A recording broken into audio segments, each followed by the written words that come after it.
సమరం వినియోగి ఛానల్ ప్రేక్షకులకు ఆహ్వానం తెలియజేస్తూ సొంత ఇల్లు కట్టుకోవాలనే ఆశ ఆలోచన ప్రతి ఒక్కరిలో ఉండటం సహజం.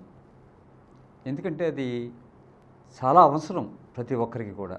కూడు, గూడు, గుడ్డ, దీస్ ఆర్ ది 3 ఎసెన్షియల్స్ అన్నమాట. ఈ సొంత ఇల్లు కట్టుకుందామన్న ఆ ఆశతో ఆ వ్యాపారంలో ఉన్న వాళ్ళని సంప్రదించడం కూడా జరుగుతుంది. ఆ వ్యాపారస్తుడి యొక్క నిజాయితీ అంచనా వేయడం చాలా కష్టం.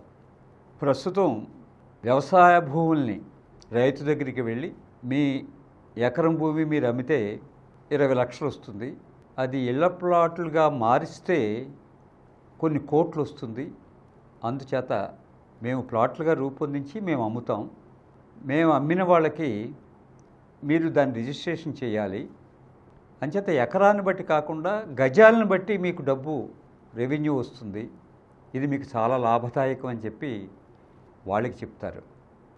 తర్వాత పవర్ ఆఫ్ అటార్నీ ఆ రైతు దగ్గర నుంచి వీళ్ళు తీసుకుని వీళ్ళు రిజిస్టర్ చేయడం మొదలు పెడతారు.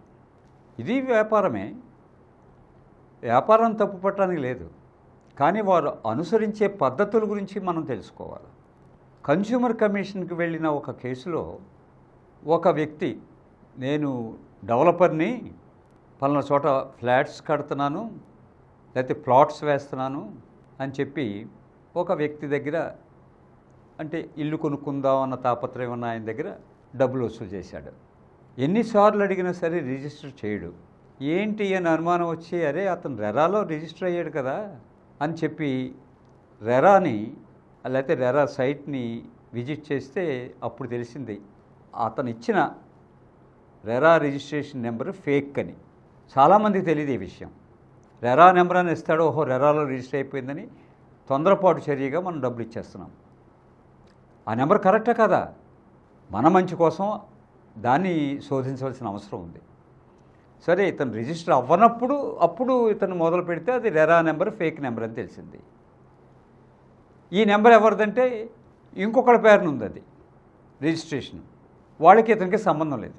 జరిగిన నష్టాన్ని అర్థం చేసుకుని కన్జ్యూమర్ కమిషన్కి వెళ్ళాడు, రెరాకి కంప్లైంట్ చేశాడు. రెరా వారు ఏం చేశారంటే మొత్తం అతని దగ్గర తీసుకున్న 37 లక్షల రూపాయలు అతనికి వడ్డీతో సహా తిరిగి ఇచ్చేయటమే కాకుండా 10,000 రూపాయలు పరిహారంగాను మరో 5,000 రూపాయలు కోర్టు ఖర్చుల కోసం ఇమ్మని రెరా వారు ఆదేశించారు.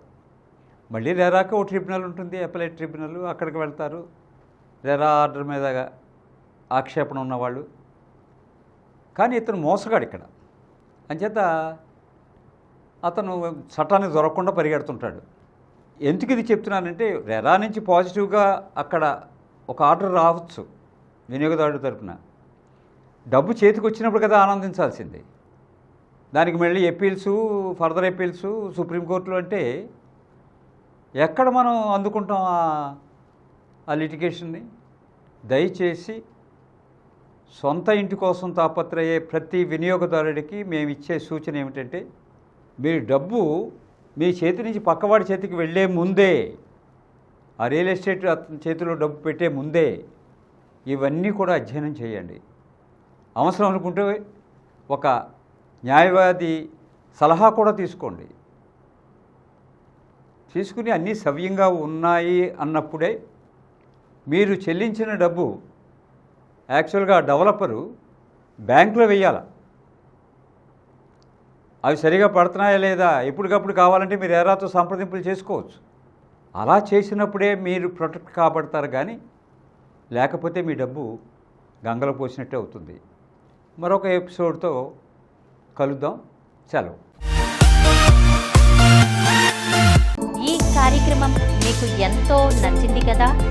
ఇటువంటి మరిన్ని వీడియోల కోసం అనతి కాలంలోనే 21 కోట్ల వ్యూస్ సాధించిన సమరం ఛానల్ సమర్పించు సమరం వినియోగి ఛానల్కు సబ్స్క్రైబ్ చేయండి, లైక్ చేయండి, మీ ఫ్రెండ్స్కి షేర్ చేయండి. అలాగే ప్రక్కనున్న గంట సింబల్ని ప్రెస్ చేయడం మర్చిపోకండి.